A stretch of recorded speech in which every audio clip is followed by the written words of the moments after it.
Hi, this is a continuation, first season of my new Climapod, and super awesome.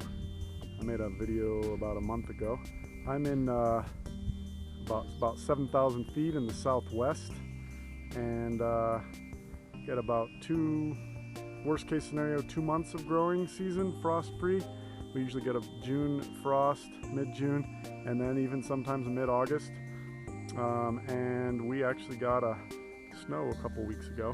Anyway, the Climapod's holding up nicely, and I just wanted to update for those of you who might want to set yours up this way. I've got the wall of tomatoes. I got 3 different varieties in here, and down below, basil, and I brought some cucumbers in to help them stay alive. A couple of green beans happening here. One of the things I'm trying is I've just got these black trash cans.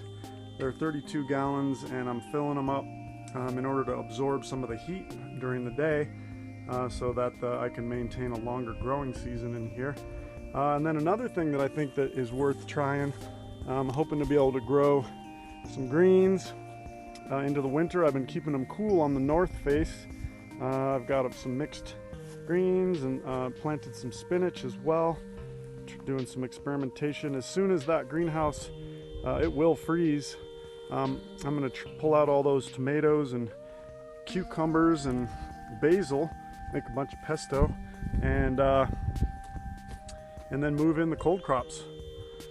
I've got set up for some more of those right here, waiting for some seeds. Thanks, Climapod.